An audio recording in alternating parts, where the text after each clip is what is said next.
Just even in my life, I tried to just do everything the most efficient way possible. Because the key now is like you've got to that level, and that's awesome.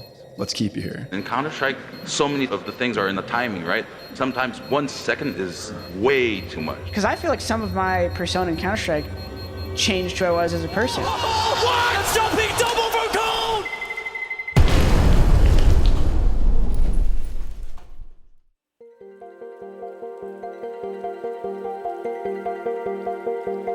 Welcome to another episode of the DDK Show. Today we have part 2 with Taylor Johnson. Now, for those of you who have been long-time listeners, you may have remembered Taylor Johnson from a year ago, where I had a chance encounter with him at an ECS event, and he presented himself as a sports performance coach, and I immediately knew I wanted to talk to him, and we sat down and recorded a podcast, and we hit it off. And this is the follow-up to that. He had recently just attended a summit for esports performance, and he helped actually to host it and set it up. And it was basically a collection of people that are really excited and passionate about this area of esports, people that are doing research in this area. So this is something that we talked a lot about, and otherwise we just jammed out and talked about performance, and it was a really enjoyable conversation. I hope you guys enjoy it too. Without further ado, Taylor Johnson.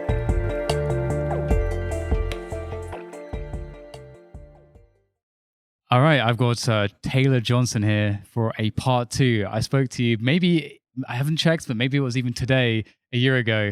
So thanks for coming back onto the podcast. Yeah, brother, thanks for having me. I think it has been a year, maybe not to the day, but we were fortunate enough to meet last year at ECS Season 6 and back at it again.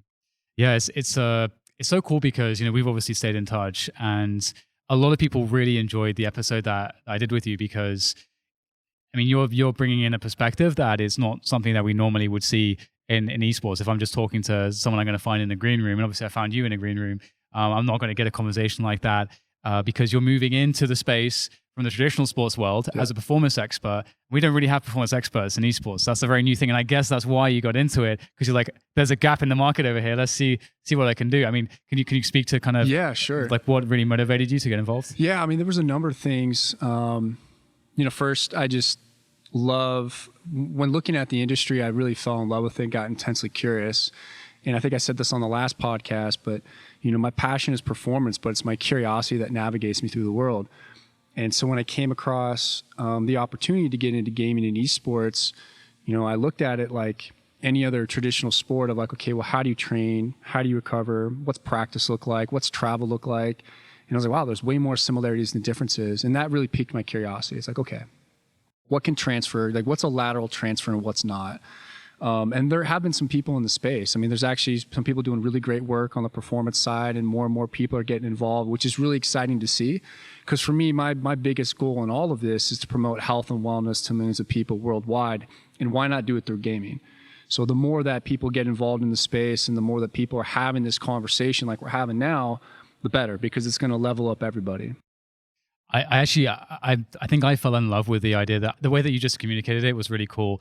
How did you say it was like what transfers like laterally? Lateral transfer. I love that idea, because that's actually that was the birth of my obsession as well with performance, because much like you said with being led through the world through your curiosity, when I got really good at one video game, and back then I wanted to kind of scratch the itch because the competitions for the game I got really good at died down. So I was like, I want more, but there isn't more. So what else can I find? And I started to figure out, hang on, well, there must be lessons that I've learned through my mastery of this that will apply to something that's similar but different. So a different game, maybe a different genre. I started going down that journey, and that's kind of what led me to where I am now. Yep. So it's really cool. I love those ideas, and I think that mastery is such an interesting concept because I think it's also a way that you can look at everything that you do will give you value to the next thing that you do. Yeah. And so nothing is wasted, or nothing should be wasted. Yep. Well, there's always an opportunity for value. So I love that philosophy. I think that's part of the reason why we vibe well. For sure. I'm excited about the same things. And speaking of which, I've been very excited to talk to you about the recent summit that you were at, that you helped to orchestrate. Yeah. And that was called the State Space? State Space, yeah. Okay, it's the State Space Summit. No, so so much has happened since the last time we did this podcast. So I joined, back in April, I joined State Space, which is a neuroscience and AI gaming company. And I'll talk a little bit about them and then how like the concept. Yeah. So basically it was the Clutch Science of Gaming Summit. That's what we did last week on November 22nd in New York City at OS Studios. So I joined StateSpace back in April, and I met the CEO, Wayne, through a mutual friend of ours. And it was funny as like, if you've ever seen the movie Step Brothers, where they have this moment in the movie where they're like, a series of things happen and they're like, did we just become best friends? And it was literally the same thing. Like Wayne and I were on this call. It was supposed to be a 30-minute call. I think it ended up being like almost an hour and a half. We were just jamming out. And at the end of it, we're like, shit, let's do something. Let's find a way to make this work. And it was because I just really believed in his vision of bridging science and gaming and really creating this whole new opportunity for the field of gaming and esports that had never been done before. And so, we went all in on thinking about, okay, well, how could we take what's happening in gaming? And, we have Aim Lab, which is a first-person shooter training platform, which I absolutely think it's fantastic. I'm not the best at FPS games, but this is definitely helping me get better. We could talk about the game sense because that's definitely different too, right? So, StateSpace is built with neuroscientists and computer scientists and performance, in mind of how do we create this platform to enhance overall gameplay. And there's an AI component built in as well. And what's really cool about that is it starts to curate the training process based off all of these neuropsychomotor tasks that you find in the lab, but it's built into the game. So that was kind of like the start of this concept of, well, we should share with people the neuroscience behind what's happening in game. And so we're kicking around this idea of like, we'll do some content, we'll do some, small video series. And we're like, well, why don't we do a summit? Let's bring together people in the space and talk about these different domains that are related to gaming. And we'll have neuroscience, we'll have just clinicians and practitioners and coaches and analysts, and really kind of hit on this entire arc of what's happening in gaming, but have it all be in one place. Because we looked around, we didn't see anything like that. And also we didn't want it to be a boring conference or summit like we've all been to in the past. That's kind of what started the conversation, and we pulled the trigger on it. And, it's been an absolute blast. And when it all kind of came together, last Friday, it was really cool. It was just a really cool experience. I mean, it was electric at OS Studios. If you've never been there, I mean, it's such an amazing venue, and just great people there that helped us with the production. And it was just a great event. We've got a lot of positive feedback. I was very gutted not to be able to make it. I know, man. For me, I'm like, I wanted you there so bad. That would have been so cool. But I'm going to watch all the content. And so, yeah, you were telling me all the content is available for people to consume. Yeah, that so sounds it's all online now. Yep. Okay, so where would people be able to find that content? So that's going to be at our Clutch YouTube channel. I could give you the information for the show notes, but it's Clutch with a K, KLUTCH on YouTube. Perfect. So yeah, you were talking about or you mentioned briefly the scope in terms of the types of people in the fields that were there present, all kind of chiming in on this idea of pushing the envelope in gaming performance or the elite level performance. So what were the things from these different areas that really kind of stood out to you the most? Yeah, great question. I think what first stood out to me was there's a lot we go back to the whole lateral transfer. There's so much you can take from traditional sports and other verticals, whether it's in business and research and academia and in, other sports, and say, okay, well, what fits and what doesn't? And there are some like core domains that transfer over. And I'd see a lot of like similarities across that and all these different disciplines and how they kind of feed into gaming and esports as it is right now.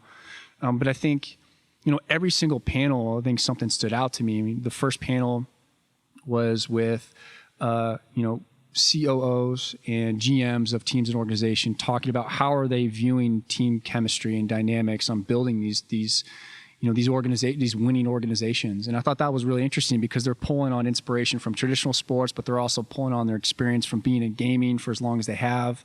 And it was just it was curious to me because, I think we shared this with you before. I mean, esports and gaming has been around for a long time. It's not going anywhere. And esports is still relatively in its infancy and has so much opportunity. So there's so many lessons to be learned.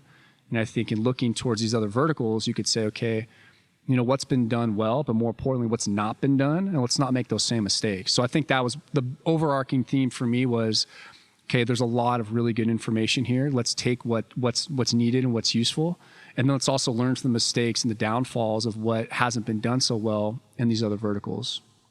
Did you come across anything that you felt like was clearly wasn't useful, or it was important to explore, but you felt like it ended up not having a huge amount of value? Or did you feel like because everything is so much in its infancy, everything feels like a good lead right now?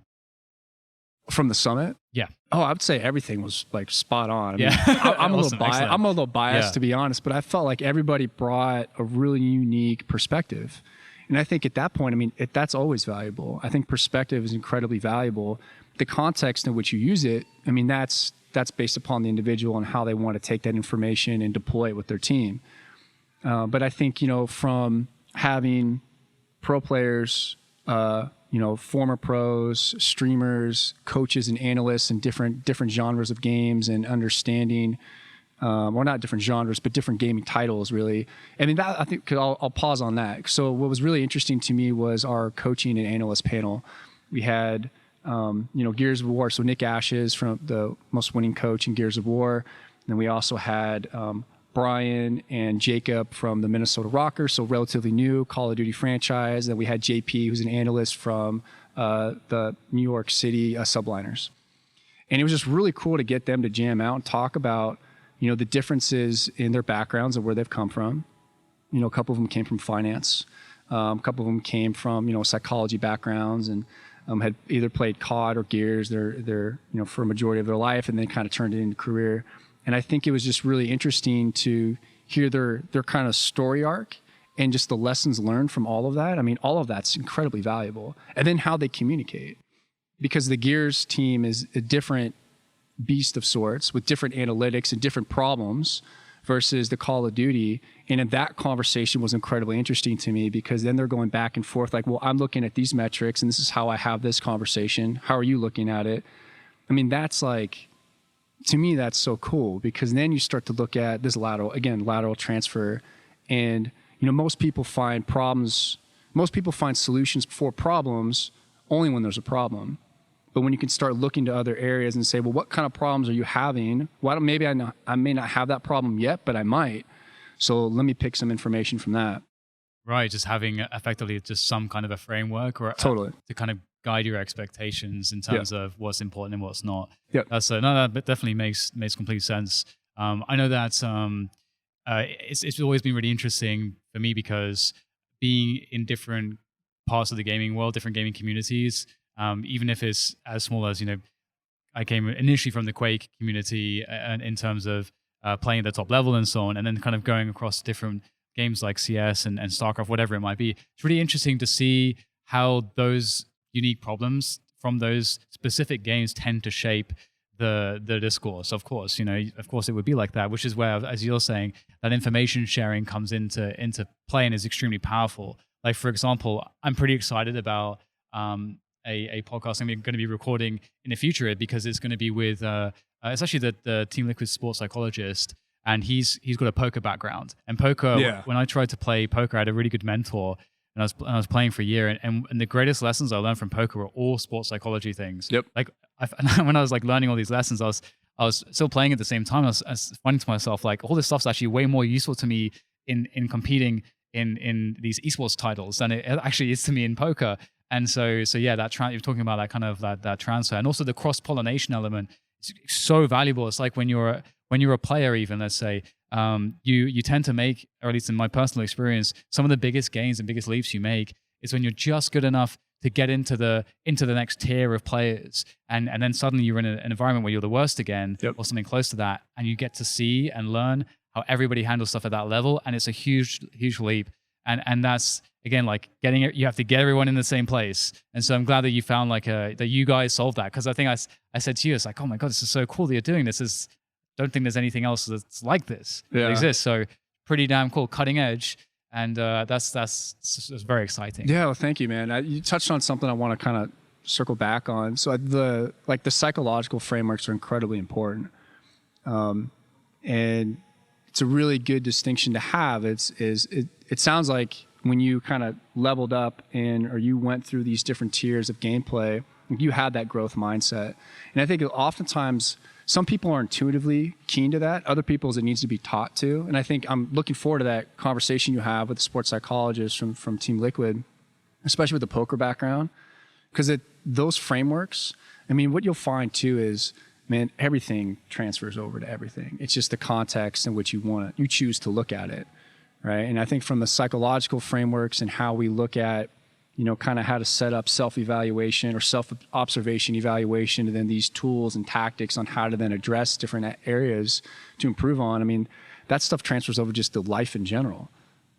Huge opportunity. Yeah, and I think it's interesting too, because as you say, like it's having those initially like the right kind of mindsets, which is effectively like a predefined model that you've decided is the most valuable model to have, and then that's the glasses that you see all the data that you're getting on a daily basis. Yep. You get to see through those glasses, and I think it's really interesting because the way I always did it was I always looked at boiling things down to their absolute basics. I think that's where it's really interesting, because if we think about this idea of like everything is shared, like all experiences can be shared in some way.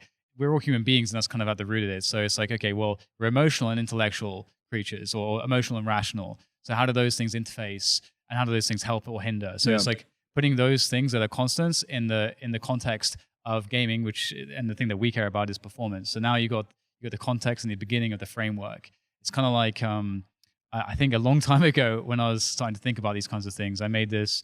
I kind of just wrote up like what I felt was like the 4 pillars of performance, or something I just created, and it was like, okay, you got the psychology. I'm actually trying to remember because it's been a while since I thought about this, but you got the psychology, you got the decision making, you've got the mechanics, and I forget what the last one was. But when I was like thinking, like going through this exercise, how can I boil things down to the most basic elements? You come to 4 very simple things, and if you build out, I found that was extremely valuable for me in terms of it just changed everything. I love that. Yeah, and that's why I started. So I've got 5. You want to hear my 5? Yeah, give me your 5. Yeah. So I've actually been diving in on this quite a bit with one of my mentors, James Smith, who's an incredibly brilliant individual. So there's in my view, so there's long-term player and skill development, which sits at the center, and we are adaptable human beings. Okay, so that's kind of like the focal point of all of this. So you have physiology, you have psychology, you have like neurocognitive skills. So that's 3. You have tactics, then you have cognitive abilities. And all 5 of those things are incredibly important for performance outcomes. Those are essentially like in my opinion, the core constituents for performance. And so when you kind of drill down into each and every one of those, again, I think, things are inherently complex, but we make them fairly complicated. That's a choice. For some reason, we choose to do that. But when you kind of break things up into systems, it gets a little bit more manageable to understand. And so of those 5, I mean, all of them are very important, but in any given day or any given team or every given dynamic, one of those is probably the most prevalent of ones to work on. And so for me, that's a framework that I've been really looking at and saying, okay, like what's really important? And how do we start to dive into each and every one of those? And so for physiology, it's looking at, the metabolic code, or these triads. And so it's looking at, systems physiology and biochemistry, and saying, okay, from a physiological standpoint, what's happening? And then how do we start to balance those? And that's with nutrition and diet and exercise. Psychological, it's kind of like what we talked about, these psychological frameworks of performance and understanding, self-observation, evaluation, emotional regulation. Cognitive abilities is more in the realm of, resolve, focus, determination, a little bit different kind of set of tools. Then you have the neurocognitive principles. And as it relates to gaming, it's more on perception, cognition, and motor skills. And then drilling down into those and saying, okay, well, what's the most relevant for FPS games or different game genres? And then tactics is both in-game and out-of-game. In-game, that's not my scope of expertise, but we can kind of simulate there would be similar practices that you'd find in traditional sports of understanding offense, defense, and special teams and different team periods, and how do you kind of come up with gameplay and game flow and understanding VOD reviews and stuff like that. And then the outside tactical scope is, well, how do you implement practice, and how do you address travel, and how do you address communication between coaches and analysts and players, and even between those. And that's kind of what I've been playing around with. And that's been quite fun because I think there's a lot of opportunity to educate both current and future, not only esport athletes, but also the coaches and the management to get everybody on the same page. I think that's the real opportunity. And that is key. No matter what you do. I mean, if I've learned anything from being on a team, being on the same page is number one most important thing, no matter what. And it's interesting though, because your perspective is obviously quite different from mine in terms of like when I was thinking of kind of my principles, and obviously the comparison of the two. Yours is obviously you're looking at performance and probably like a more proper way, and you're looking at it in a scientific way, in terms of how the body functions and where the optimizations are to be made in terms of what aspect of your body is interfacing with the game, and then how can you improve the performance there. And I remember for me, like one of the biggest pillars, which I think maybe might have been covered by as you described, like the in-game to tactical stuff, was decision making, which led me to one of my current fascinations at the moment, which I would love to hear your thoughts on, if you have any in particular, is this idea of intuition, because intuition is a really interesting one. It's actually really funny. So for those listeners that don't know, there is a guy called Daniel Kahneman who wrote just a very incredible book called Thinking Fast and Slow. Yep. And he's looked upon as I think he won a Nobel Prize, I think, for that book. And he's considered one of the leading experts in the world on statistical intuition and various things about intuition. So that's a great book to read. And one of the things that he says, I think in an interview with Tim Ferriss or something not so long ago, was that Tim Ferriss was asking him, so presumably, you're an expert in intuition. You must have improved your life dramatically by understanding this and manifesting all that knowledge to improve your own intuition in life. And he's like, actually, no, there's like nothing I can do. And then at that point is interesting because the conversation took a turn, because there is a difference between that intuition, the day-to-day intuition that he's talking about, because he was saying like one of the reasons why that's not really possible is because there's just too many variables. The world is too chaotic for you to operate off of any model that's going to be consistent and going to always get you a good outcome. So, but what's different is expert intuition. Mm-hmm. So that's like, now we're talking about being in the battlefield, whether it's on a football pitch or whether it's in a map in Counter-Strike. There are very controlled variables. There's a limitation. I mean, obviously there's loads of different variables, but there is at least a consistent logic and a consistency to those variables. So presumably decision making, which is by far the most important thing for any player, is having the best decision making. We can kind of go to the poker world a little bit here, because we're talking about making plus expected value plays at all times.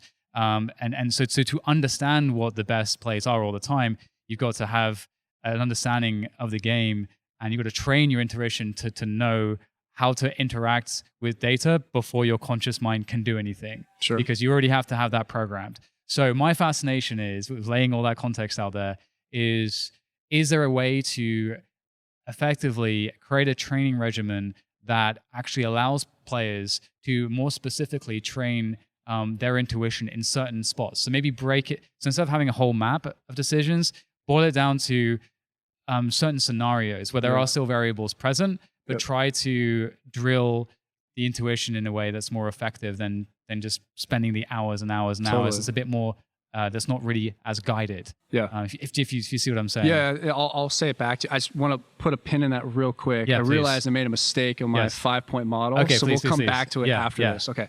Yeah, so I think what you're talking about is, and actually that was something really curious to me too, is, in order to practice certain scenarios in games, you'd have to play through the maps or play through the game to a certain point to even hopefully get to something that was close enough to that kind of scenario that you want to practice. So the repetitions, I think that's one of the reasons why people just grind the game, because there's so much exposure to so many different various scenarios, they start to get that game sense.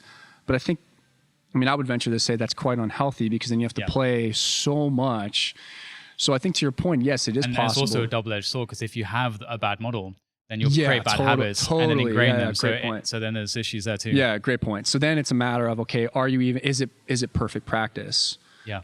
Because, or practicing perfect, whereas it's more diligent and more, what's the word I'm looking for? It's more directed practice, right? And you may not know if it is truly good directed practice until maybe it's too late. And then by that point, you have so much repetition.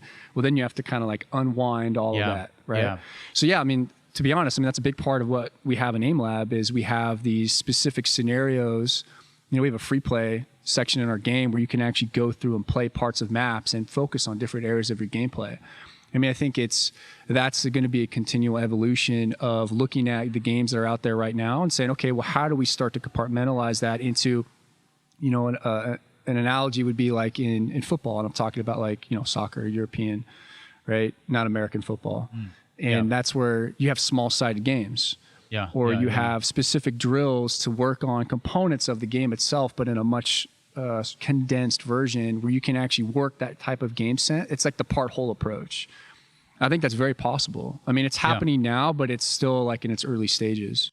It's really interesting because it's such a fascinating problem in many respects because, again, I think decision-making, it's such an interesting idea because you're almost helpless. It's not like you get to sit there and it's like you get 30 minutes to answer these 10 questions. You know, it's something happens. There's no timer. The timer is, you have to have an instant response effectively. Like you have to know, because also the other thing too, in general, is that when you're playing at peak performance, you don't, and when you're playing against the elite competition, there is no hesitation that you can have it's because it messes up your execution. Sure. So it's a really interesting thing. And one thing about what you were saying before about perspectives, kind of tying it back to how important perspectives are. One interesting thing here, and maybe there's something sciencey that you can chime in with here as well as to what's happening in the brain. But sometimes what I have found is that, let's say, you know, if you're watching, because you as a player, let's say you have put thousands of hours in, there are going to be pieces of the puzzle that you're absolutely missing. And so sometimes when you're watching a professional player's demo, you're watching their replay and you're looking at their perspective and you'll see them in some similar positions, but you'll see the alternate reality, the alternate dimension where, okay, actually they made a different decision. And then you start to see, they kind of open your eyes to a different perspective as to how that scenario can play out. And sometimes something as simple as watching one of those perspectives, then next time I'm in that position, I have internalized that somehow, and I've actually kind of grown in that way. And that's almost like cheating in a sense, because if I would have just gone through repetition after repetition, I get stuck in my own model. So it kind of brings me out of that and breaks that pattern a little bit to just allow me to implement something else. But that's the kind of goes back into what we were talking about in terms of sometimes habits are really difficult to break, and sometimes it's hard to have that kind of flow of consciousness kind of bubble up and be like, what about this? As opposed to going on autopilot. So I don't know, there's a lot there. I'm kind of throwing an open-ended thing towards you, but I think what's interesting too about how when people form habits is once they form a habit, you know, yes, it's hard to break, and the drive to overcome, to change a habit needs to be really strong because we get very complacent and content with what we already do. And so I think, you know, you got to ask yourself the question, are you successful because of or in spite of everything you've done? Which is a really hard question to answer. And I think if you look at it through that lens and say, okay, you know, yes, I've got all these repetitions in this one way, but what if I try something different? There is no failure, there's only feedback. So why not try something different and see, okay, well, does this framework or does this context work and serve me in any way? If you have the right mindset, it's never going to be for bad. It's always going to be for good, because whether or not it was a positive or negative outcome, that's still feedback. So you could still use that in some sense. Does that kind of answer a bit of your question? Yeah, I think so. That's just my thought. I don't have any scientific. No, of course. I don't have any papers on that or anything. I think it would be a very interesting conversation to have with like a behavioral psychologist and say, hey, you know, with these repetitions and what's happening, and I mean, shoot, maybe we get our chief scientist on a podcast with you, or Wayne, our CEO, is also a neuroscientist. Yeah. I mean, they got a lot of cool stuff to talk about. I mean, there's this is a cool thing too, because there is a lot of players that can be tapped into for the resources that they have in terms of their experience. Because, for example, like, you know, now we have a mutual friend, Jordan. And he's been on the podcast before as well. And he loves talking about all this kind of stuff. And he's got so much experience too. And I feel like we're in an exciting time because that is possible, that, you know, you can actually get the right people asking the right questions to him, and then using his experience in a way that he couldn't use it to kind of push the envelope even more. And so that's really exciting. And I'm really, really looking forward to talking to so many individuals. 2020 is going to be really exciting because I can already tell it's going to be, because I'm going to be upping the scale of what I'm doing. And a lot of it leans into all of this. So that's, I can't wait to have all those conversations. Well, I think, Jordan's really good with explaining things too. Yeah. I think that's why his courses do so well, because his explanatory knowledge is really fucking good, man. And he's really good. I mean, it's like both, he's great, incredibly talented skill wise, and he explains what he does very well. Yeah. And when you put those two things together, I mean, then it's just a recipe for success, because then it lands very well for people. And that's, I mean, we actually have our Clutch Academy, which is something similar to that, in a sense of, we have this master course of like, video content made by pros. And then then they create their own training courses in AimLab. And we're going to, that's that. Oh, awesome. Yeah. Yeah. I mean, that's kind of like, so if you want to create a course and say, hey, I want to talk about like headshots in CSGO or headshots in Fortnite, not only will I have a video showing me how I do it, but then you can go through my training scenario that I build for you. Yeah. Well, it's okay. So I have another question for you. I mean, real. Yeah. Go Can I for it. circle back, because I got to clean up my mistake earlier. Do it. So the 5 domains. So the psychological and cognitive abilities actually rolls up into one, and you can kind of bifurcate those two. So you have the psychological and cognitive abilities. You have the physiology, the tactics, the neurocognitive principles. But then the other one, which I can't believe I didn't touch on, is culture. And I think this one is incredibly important, because the culture basically sets the epistemology, which is like the knowledge across the board. And if the culture's not right, it is really hard to win, and it's really hard to win successfully, right? I mean, you can win games, but to win games and to have it compound over time and winning consistently is really freaking hard to do. And I think that's been a really big emphasis of what I've kind of landed on recently, is like understanding team culture and dynamics and understanding leadership qualities. And that's something I'm just really passionate about. So that definitely fits into that five domain model. Yeah. And that's, it's crazy. I can't believe I forgot that, but really important. I'm glad. Thanks for giving me a chance to clean it up. Oh, for sure. I mean, I think culture is a great topic. I remember I had Zeus on the podcast when he was coaching Team Liquid, and he was actually working with Jared, that's a sports psychologist. And one of the first things I wanted to get into him with was culture. We ended up spending like 90 minutes talking about culture, and like how that was basically one of the biggest values that he brought to the team. Like, he completely transformed the team in terms of culture, getting everybody on the same page, cleaning everyone up individually, and helping them to understand how they were working towards a mutual goal in a way where it's so it is the be all and end all effectively. So that's really good to know. I mean, I love that stuff, man. Yeah, I can't get enough of it myself. Yeah, I mean, I think for me, just because of my background, traditional sports as well, and always being part of like a team, and even when I was doing professional kickboxing, I mean, even though that's like you're in the ring by yourself, you still have your entire support team around you. And so I just think like that's a huge. There's a lot of really good lessons to be learned and pulled over from traditional sports, and also like, hey, like big things like don't do this, like let's not do the same mistakes, and let's learn and say, hey, let's build a culture in these esport organizations that basically, develop the total human.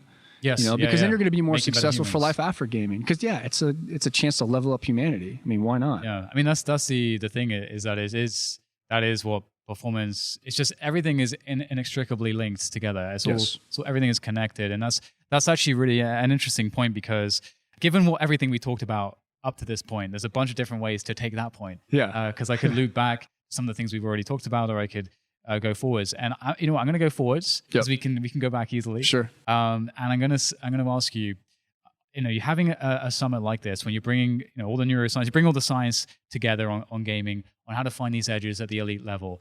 One of the things that, again, is difficult to do, especially now, is as a scientist, I was going to say science person, it's difficult to measure things. Part of the reason is because everything's so connected, and so how can you be sure that it's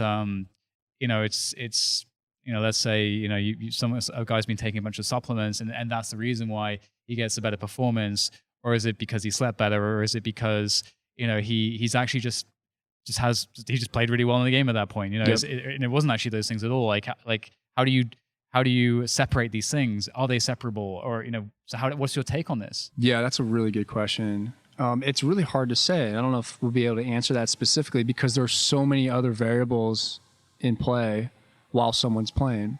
I think what is necessary and what's coming is there's going to be a benchmark. There's going to be a standardized assessment for gaming. It'll be across all games, all titles, and that'll give you almost like kind of like this fingerprint or this thumbprint of a gamer, of where they're at, both from. Right, so you're looking for the baseline. Yeah, like you're looking for a baseline. It's like the SAT scores for gaming. And I think that's going to lend itself for the entire arc of player development from, as early as middle school to high school, college, if they go to college, semi-pro to pro, and then life after. And I think that's definitely coming. That's been a huge emphasis and a lot of thoughts being put into that of how do you address that and what do you come up with that's relative to identify like what's most important in game. And then how do you then extrapolate that into training programs? Like you got to start somewhere. And I think first getting to the root of everything and saying, okay, well, what are these key things that we need to look at? I think from the neurological side, the neurocognitive side, it's looking at perception, cognition, and motor skills as it relates to gaming. Yeah, it's a very interesting thing in a way because, what you're talking about is almost having this kind of ubiquitously available like test, or at least within the applications or games themselves, there will be presumably in the future, it will be possible that there will be courses within the game. And I'm just thinking like in traditional sports, like if you pick up like a football or something like that, you don't get access to all that stuff, right? Yeah. There's not the access to all this stuff that can make you elite. There's kind of an interesting idea as to how ubiquitous gaming has become, in part due to how ubiquitous or how proliferated technology has become. Yes. And that's only going to keep improving as time goes on. So it's really weird from one sense that it's so different to traditional sports in that way, and it's very exciting. And it's also kind of ironic in a way because it feels like in our pasts, having the ability to play was actually kind of a privileged position because you had to have a PC and kind of expensive to have that. You got to have an internet connection, kind of expensive to have that. But now all that stuff is kind of a given. Yep. And so that's an interesting, completely new world that you're talking about. Because man. Yeah. I think what's really interesting is you're right. The technology changes the game, literally. I mean, it's an exponential factor that's coming into play, and things are becoming way more accessible. The barriers of entry are so much lower for more and more people to game. And then also to really pursue their dreams, whether they want to be an aspiring pro or not. I think it's becoming, the opportunity is there. And now that more and more money is being poured into the industry, more of the infrastructure is going to be in place to kind of help, facilitate even more people to play, because there's going to be like Parks and Rec are going to get involved. YMCAs will get involved. All these locations are going to start having gaming areas like in the space of these buildings that were no longer being used. But guess what? Now there's going to be PCs and consoles put in these areas, and kids can come and have free play. So I think it really changes the sense of exposure and opportunity, and also to your point, the way the games are going to be developed, and essentially publishers can do whatever they want in game. So why, who's to say that there couldn't be a way to have all that information accessible, or have different, a common thread across all games to assess talent? I mean, I don't know. Yeah, it's a brave new world in many senses. Right? Yeah. Yes, it's really fascinating. Obviously there's some darker sides or downsides that people will always inevitably focus on with anything. And I don't think there's anything that, too much of anything can become a bad, too much of anything good can become bad. Yes. And obviously, I know that my journey when I was obsessed by gaming, wasn't necessarily the healthiest thing. I was definitely sacrificing my social life or my education. There's other reasons for that too, but generally speaking, it's very easy, especially these days, now that developers understand better and better what the psychological hooks might be, or how to deliver that dopamine or the instant gratification, that games are inherently going to be quite addictive in a way that doesn't have this natural control like a more physical sport does, where your body is exhausted at a certain point. You can only do so much. Yes. Whereas with gaming, you can go you can just keep going. You can just run yourself into the ground night after night and then feel the effects years later. So yeah, no doubt. That's a really good point. I think there's two parts I want to answer to that. The first part is I think that is one of the biggest opportunities in this industry. And one of the main reasons why I made a pivot over is to have this positive impact in an emerging sport. I mean, when do you ever get that opportunity in your life to be on the forefront and have some sort of positive impact on a global phenomena that's like not going anywhere? Yeah, you know, I mean, it's kind of crazy. It's not going anywhere. Nothing's stopping it, that's for sure. Yeah, it's pretty crazy. And so then I think I myself and the other people in the space, and there's some really good people that are behind the health and wellness efforts, you know, we feel this responsibility to use this medium for social good and to have the conversation around health and wellness. I mean, one of the panels, actually a lot of the panels kind of brought this into the conversation around health and wellness and understanding, you know, load management and recovery time. And you know, we had a panel specifically around health considerations in gaming and esports. And we had three really interesting people. We had Kate McGee, we had Michael Artest from Team Liquid, and we had Summer Scott from CLG. And, you know, all three of them were talking about these different perspectives around the health and wellness and, you know, why it's important. And I think at the baseline, because we're dealing with young individuals who, and I was actually just having this conversation with Alex Machine, you know, in the locker room or in the players lounge about how, you know, the transition from playing at home to playing on, you know, main stage is kind of staccato. Like the transition it's not very smooth.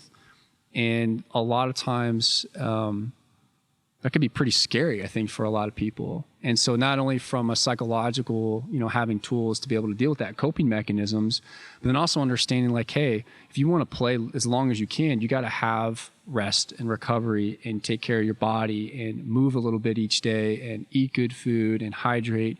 I mean, it's all the same conversation, but now it's just happening on a much larger scale, which is good. And a lot of teams now are investing a lot of money into training facilities and support systems because, I mean, they're smart, really, because if they're going to take care of their players, that's protecting their biggest asset, right? I mean, the biggest return on investment they're going to have is taking care of their players. Yeah, and I think that's really also the thing too, in that it does fall on how the players set the example, and so helping to guide them is the only thing that can really be done, because we can't control, you know, what people do, and you know, games are going to be really fun. They're really accessible, and it's very easy to just play and play and play. And I think that's the issue, is that no one ever wants to make it a parenting issue. Sure. And the only thing second to parents that we will have the ability to impact is the players. And I think it's going, honestly, in a much more rapidly than I expected. In a very positive direction. I'm seeing all the players, like, you know, working out and prioritizing physical fitness and stuff like that. And I think there's also something that, you know, I want to explore a lot next year is more crossovers between getting more kind of fitness and wellness brands involved in this space, because it's a great market for it, firstly, which is not yet being really looked at properly, and secondly, I think there is a lot of genuine good to be done with the right brands. So I'm hoping that things continue on this pace. Well, let's have those conversations, man. I mean, that's the one thing about, you know, coming from traditional sports, is to have those relationships where I'm like, okay, what makes sense and what doesn't. Now, it's not going to be the same.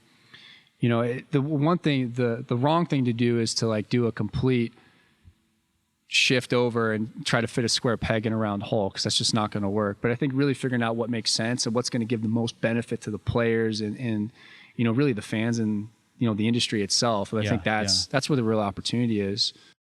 Yeah, it's going to be really exciting to see how it turns out. Going back to the summit, were there any panels or any areas that, you know, things that you saw that you're like, that's fucking cool, or I mean, what's exciting you? All of them were really cool. You know, honestly, I think the one that really hit home for me, which I'll be honest, like I was incredibly emotional the whole time, is we had these adaptive athletes from Mount Sinai. They're called the Quad Gods. Just like, dude, hands down, that like made my night.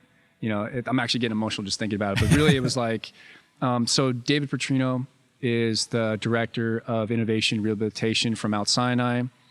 He is just an amazing human being, like top-notch guy. And then Erin Mustin Furch is from University of Colorado. And Craig's Hospital. And together they both have their own adaptive athlete programs where they have paraplegics and quadriplegics that have their own esport team. And they play. That's so cool. And that's part of the rehab. Wow. But the difference is like, these teams, they also want to be competitive. So the big initiative that Dave and I have been working on, along with many other people, is like, how do we make them like competitive gamers? Like, let's give them the tools and resources to make them competitive. And I play a very, very small part in that. But it's incredibly awesome to see like what gaming and accessibility and technology and science can do for a population of people. That gives them hope and gives them a competitive outlet, which is freaking awesome, man. Yeah. And they can play, like they can really play. Yeah. That's amazing. I love that. That's so cool. I mean, to me, that like it levels the playing field. Yeah. I mean, it's like if you have a body, you can game, and it doesn't matter what age, sex, height, gaming, I think to me also what I really took away from that is like, it's the ultimate equalizer. I mean, it doesn't matter. Most of the time people playing, like you don't ever see the person you're playing against. And Blake, I believe his name was talking about how he'd play online, and people had no idea that he was, handicapped to a certain extent. They'd be like, and then he would tell them, and they'd be like, "What?" He would be smoking people, on COD. You know what I mean? And he actually told a story about him learning how to use the controller with just his like wrist. He didn't use his thumbs or fingers or anything because he doesn't have control over them. And people didn't believe it. But he had a very interesting perspective, him and Richard. Richard was the other gentleman who was on the team, and Richard is just a phenomenal human being as well. And Blake was telling the story about how, most people, and this kind of goes back to your habit forming. He goes, most people don't change anything until they run into a problem. And so he finds oftentimes when he's playing people in game, they have the same sort of tendencies, but his style of gameplay is so different because he has to adapt due to his disabilities that he sees things that other people don't see. So to him, it's a competitive advantage. I thought that was brilliant. I was like, yeah, dude. Yeah, that's really cool. That's really awesome. That's a way of thinking that you can tell comes from someone that has a competitive mindset. Yes. That's really, really cool. And that's one of the things that is actually really, I mean, I can understand why you get emotional with it because especially just because the way I think that it fires up the imagination that anything is possible. Suddenly you're just in this arena and you're thinking about all the ways you can get the edges and all the things you can change, all the strategies and tactics you can employ, the things that you can learn. Like what has worked, what hasn't worked, like where your strengths are, and just it's all of a sudden your mind's on fire. Yes. And you're in your bedroom. You're not anywhere crazy. You just put your headphones on and you're in your and potentially in your bedroom. And as you say, it's so accessible. It's such a rewarding journey. As you say, like for me, it's been one of the greatest teachers that I've had, and one of the best motivators in terms of wanting to find out more about things that I don't know about. Yes. So that I can bring it back to this thing and improve it. And then maybe I get taken off that path because it showed me something and maybe I go over there for a while. But maybe I'll come back, maybe I won't. But but as you say, led through the passion and the curiosity. I mean, I think we're definitely cut from the same cloth, man. I mean, that's how I view life as well. It's like, again, my curiosity is what's navigated me, and it's always like, well, what's over here? What can I take from that and bring back to where I'm at right now? And that's been incredibly fulfilling and really rewarding in the sense of like, I just love to learn stuff, but more importantly, I love to learn it and then share it with others. Have you picked? Have you decided to pick up any game in particular, and you're like, I'm going to play this game? I'm still I think since we last met at CSGO, like I'm still like super keen on CSGO. So I want to like get I want you to school me up. But I mean, I think that one for sure. And I mean, I wasn't really too into Fortnite, I think the building kind of throws me off a little bit. Yeah. It's a lot going on for me. Doesn't have a good competitive ecosystem as well, really. But that's just me personally. I think really, I'm just really drawn to CSGO, honestly. Yeah. Is it because to you it's more intuitive? Maybe so. And I think it's just a much cleaner game to me. Like as I'm playing it, like the the game's designed, it's just a much cleaner feel. Like I tried playing Overwatch, dude. Oh, I couldn't do it. A lot going on. Yeah. And I think maybe just because like I'm also a beginner. Yeah. So for me, like I need things in a much simpler sense. And I think we've talked about this before, but a lot of the mechanics and understanding of gameplay from CS:GO can transfer over into a lot of the other FPS games. It's very good for it's very good for that.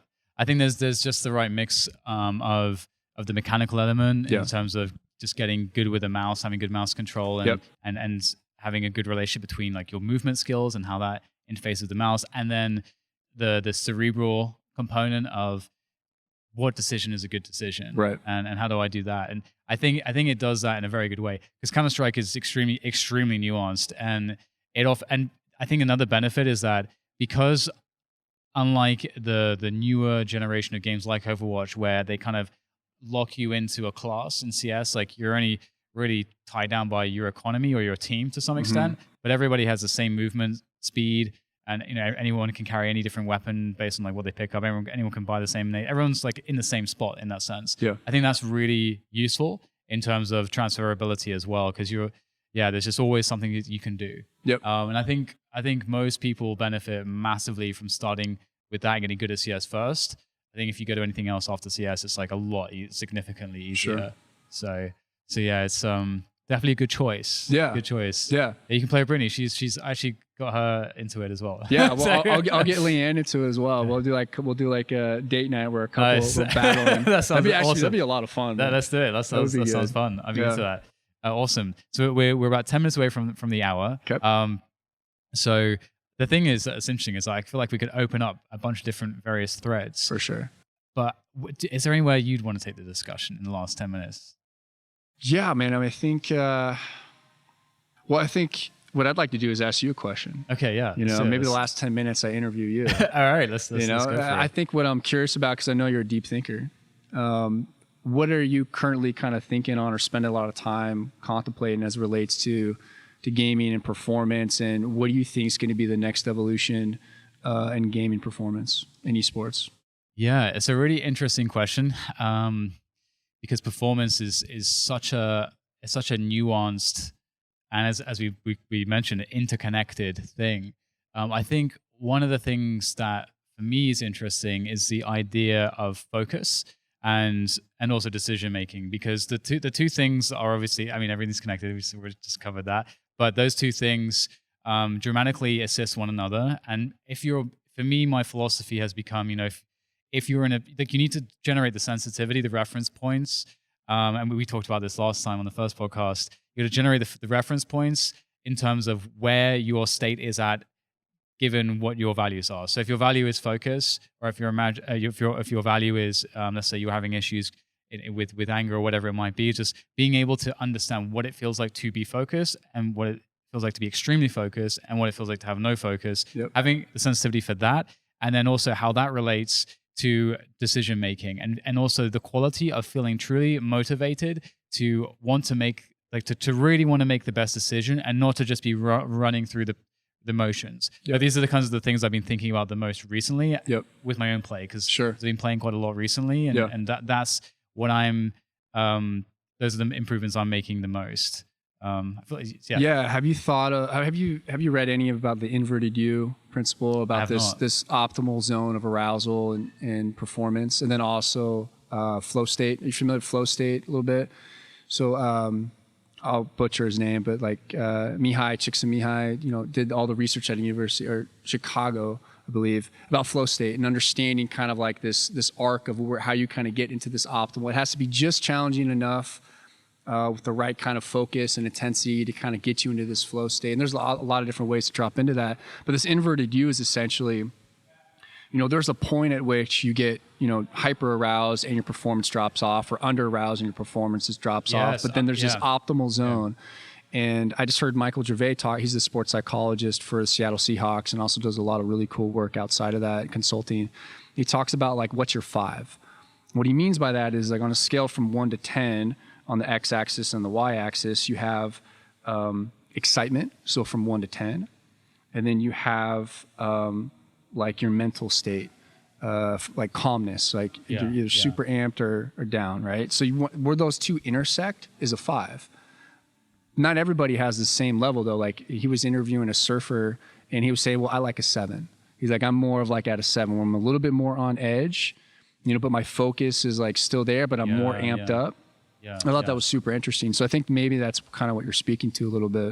It's funny because I was just having this conversation today with Launders about this topic in particular, so with in relation to CSGO, so I can characterize it for you a little bit. So one thing that was brought up in a podcast I did with Lige recently, which was really good. He's very good to talk to. If you ever get a chance to talk to him, you should. Yeah, totally. He's very articulate with all these ideas. And we were talking about how for him, he doesn't really think about flow state as much. Like the way that he views his performances, the A game, the B game, and the C game, and understanding which part of the game he's in. So he can recognize that, oh, I'm in my C game right now, and he has the reference points. So he knows what that is, and so what he's done is he's focused on working on his C game so that his C game is still so very good. Like he's shored up all the weaknesses of his C game. Yeah. It allows him to still perform to the effect that he needs to be effective at in whatever positions he's playing in that particular game. And that helps him to get back to his A game because he's not only accepted. I thought this is what the fascinating idea to me is, that it's the acceptance of your performance just as a function of you, and that it can fluctuate, and that you have protocols to actually just help you not, because that's the thing, right? Because what knocks you out of flow state is bringing everything into that conscious mind, because it's like almost this dissonance. It's like my expectation of my performance versus what I'm receiving is a disconnect there, and now suddenly I'm getting like stressed or bad emotions, getting pulled away from the focus. I feel like that's just like, well, this is just my answer. So it's just, and so I really like that. And to just expand on that slightly, before I toss it back to you, what Lornas and I were talking about in reference to this was the idea of how different players have different modes in which they themselves get to get the best out of themselves from a focus perspective, and therefore their flow state becomes much more likely or much more maintained. And so, for example, Lige described this for him as when he noticed that when he is communicating the most, that's when he is the most dialed into the game. And when he's like taking the initiative on initiating with plays and various things and communicating to his teammates about things that are happening, he feels dialed in, and that's when he gets into the zone. And he referenced a player called Fur as well, made in Brazil, and he said that, and he's iconic for his aggression. And he said, if you look at Fur plays his best when he does these ridiculous aggressive moves. And even if it's like a minus EV move, if you're just looking at the game theory, it's actually really plus EV for him because it gets him going. And it gets him into he gets so dialed in. And I was thinking about that because I myself have noticed that I'm someone that needs to be on the intensity. I'm a patient player and I'm a patient person, but I can't just be sitting in a cold spot. I need things to be happening. They to be coming my way to get into it. Otherwise, I just get cold, and then I just can't get going. It's really difficult. Oh, that's brilliant, man. I love that framework. A game, B game, C that came game. from Jared, their sports psychologist. He's got a few books. Oh, so, man, that's brilliant. Yeah, I like that a lot, actually. Yeah. I mean, that's really smart. And I think what it does is, I mean, you're right. There is a fluctuation, and you're never going to be your 100% every single day. But I think meeting yourself where you're at, and then having those protocols and kind of like this step ladder to kind of get you to climb, that's incredibly important. And I think also you make it objective. Yeah. Right. Because anytime that you start to have your emotions kind of feed into it and you start to freak out, like maybe, I'm not playing too hot right now, then you start to tilt and you get off your game. But the quicker you can notice and name it and get back into, okay, well, here's where I'm at. Here's what I need to do. Here's how I climb. This is what it feels like. The more you can make it objective and make it more in your front view mirror versus just being in the back of your head screaming at you, the more beneficial it is. That's really cool. I like the way that you put it in terms of like meeting yourself, and because that's such an interesting idea in the sense that our mindset or the psychological component is all about kind of the inner battle effectively, and it's almost like we're almost getting into the kind of like maybe I would start quoting like Confucius or something. Like it really feels like this, if you master yourself, like if you become at peace with yourself, and and that's interesting because one of the terms I used was acceptance. I remember doing a talk on acceptance a long time ago, just the how that important it is in terms of your gaming performance, because it is about like it's about building better humans, and in life shit happens. No doubt, so, man. Yeah. I think that what you're talking about too is just the mindfulness, and I think people get caught up in mindfulness being some like woo-woo meditation. Yeah. And there are many forms of meditation, but I think mindfulness, at its essence, in my opinion, and speaking with a couple of my mentors, you know, it's really comes down to how self-aware are you, you know, and observing, like self-observant, and then from that self-evaluating. Because if you know, I'm here in this building, we're in this hotel. You know, we have this wood table in front of us. We're sitting about, 2 meters apart. You know, like being aware of your surroundings and where you are in this moment, and then evaluating, okay, well, I'm a little cold. Door keeps opening, get a cold chill. I mean, that's like being in the moment. That's being present, and that's mindfulness. And I think anytime you can bring that into the gameplay and say, okay, well, where am I at right now? Okay, this bad shot just happened. Made a bad decision. Okay, that was a bad decision. This is why that was. Clear it, Or I think what's interesting too is teaching people how to bracket. Notice and name it and be like, okay, I'll come back to that later. Yeah. That's a really valuable skill because most people in the moment, like they tend to just dwell on it, whether for 1 second or 5 seconds or maybe even 20 seconds. And that's incredibly detrimental. Yes. So again, kind of meeting yourself where you're at and saying, okay, well, here's what I'm experiencing. This is here. I'll come back to it. But then make sure you go back and debrief it because that's the worst thing to do is to just move on and never address it. That's that reminds me actually of this trick that I learned. I forget where I got this. I think I heard this off of some podcast or something, but it's about creating a positive reference.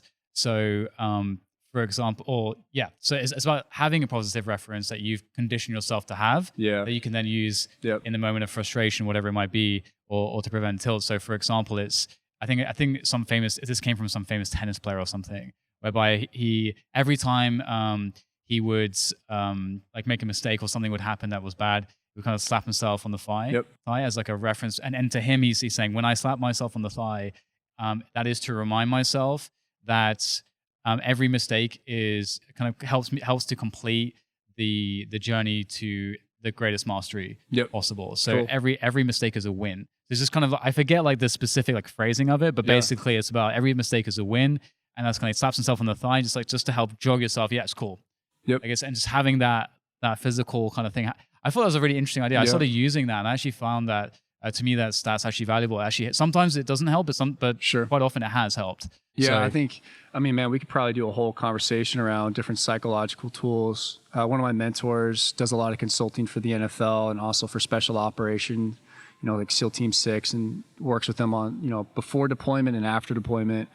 And we talk a lot about different psychological frameworks and tools that you can use. And like one of them that him and I had just talked about, for, as we kind of navigate and just kind of this emotional regulation is, like have some sort of like icon or symbol that you can then reference to kind of ground you. And it's got to embody like the core principles at which you want to be in that moment. So like an example would be like Jason Bourne. Cool, calm, collected. No matter how much shit flies his way, like he always finds the closest exit, the closest, the closest, destruction to kind of disarm the guy in front of him. And then, he's very aware of his surroundings. And I started playing around with that and it was really incredible. Like you kind of have this anchor, this symbol to be like, okay, well, in this moment you get triggered, you notice it, you name it. Okay. Like what would Jason Bourne do? It's kind of like, WWJD, like what would Jesus do? But kind of like what would Jason Bourne do? But you pick somebody or you pick a symbol that embodies the person you wish to become in that moment.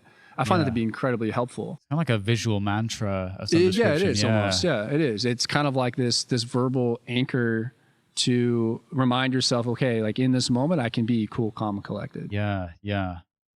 Oof, that's a good one. I like it. I like that a lot. There's so much I can say to that. And also, one other thing, we actually hit the hour just now. So yeah, no worries, man.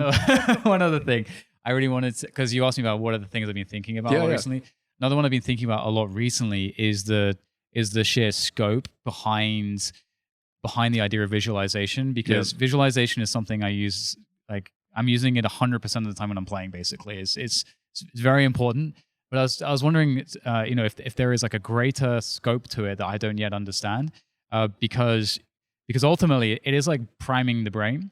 And obviously this is something too when it comes to, let's say, when we're, let's say from the scientific perspective, let's say you're trying to improve reaction speeds and so on. And this is what, I was talking about to earlier when it's like everything is connected and things are hard to separate. This is one of those things with reaction times. It's very hard to separate because you'll see people, like players, and I've done it too. Like every player that's played at an elite level has done something where they've reacted to something in less than like 50 milliseconds. You know, just like literally an inhuman reaction time, and it's all because of priming the brain. And I have no idea what's going on there in terms of like the science behind that, how that makes sense or works. I don't know if you have any insight, but yeah, that's something I've been thinking about a lot, and that's something I want to make some content around because it's something that people never really talk about, but it's something every pro is doing, even though they probably don't realize they're doing it. Yeah, I mean, that I can't give an eloquent answer to that, but what I will say is we got to get you on a podcast, have you interview Wayne, our CEO, because he does a lot of work. Oh, yeah. He did a lot of work in his PhD around. I finally arranged a call with him, so that's good. Man. Yeah, good. Yeah, he's such a good dude, man. Yeah, good. I mean, visual processing and all of the,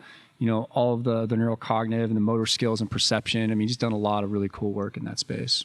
Awesome. That's really cool. That's really interesting. Yep. I think because also with gaming, there are so many spots. Like in a game of Counter-Strike, one player, I've never participated in an elite level in traditional sports of any kind, but I feel like, and feel free to put me in my place, but I feel like in a game like Counter-Strike, there's so many more instances. It's the frequency of instances of decisions that you have to make. There's such a high frequency. And there's such a high level of variables in terms of the timings or just there's just so many moving parts. Yeah.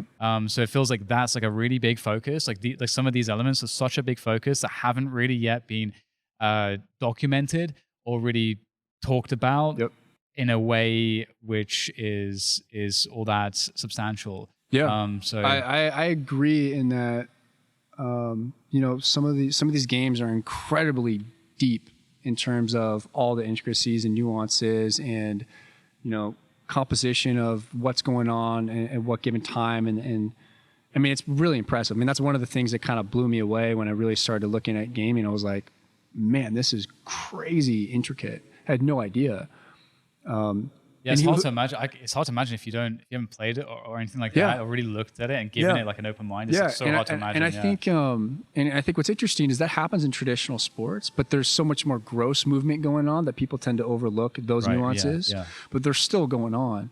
But I think what's really interesting, and I think this is like exciting, is that there isn't a lot of research in gaming right now, but there will be. I mean, that's one of our big initiatives at Statespace is we want to have good science happening in gaming and esports to help push the evolution of what's possible and really invent the possibility of, having a positive impact and really creating a viable industry around esports science. And what I'm a firm believer in is in doing that and starting to look at all these different components of, the neurocognitive. And I mean, really the mind is the next frontier of performance, right? And that's where it's all going. All of that is going to circle back and inform traditional sports.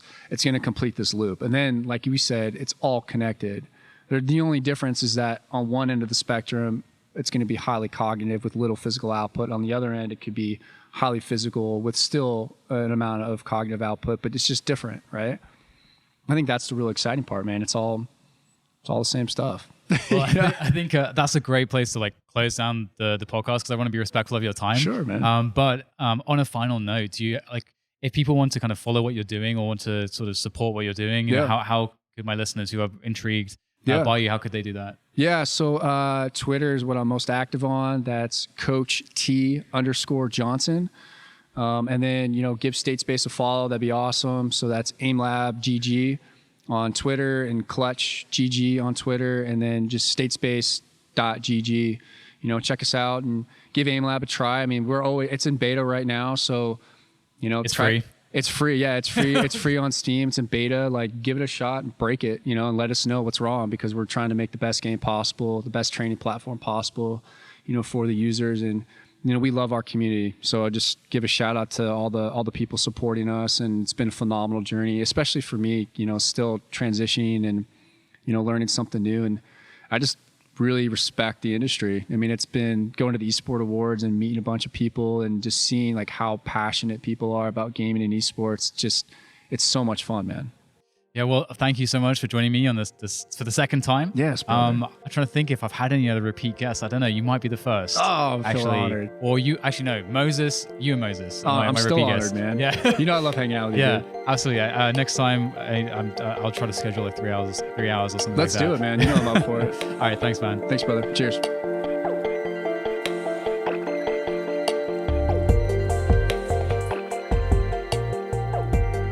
Thank you guys for listening. I hope you loved the podcast today. If you'd like to support the podcast, then you can do so by liking, by sharing with your friends, by leaving me reviews on whatever platform you listened on, and by generally spreading the words. Now, if you'd like to go a step further and support the podcast financially, you can do that too. Just head over to patreon.com/DDK esports. Thank you very much. I look forward to making the next one for you. Cheers.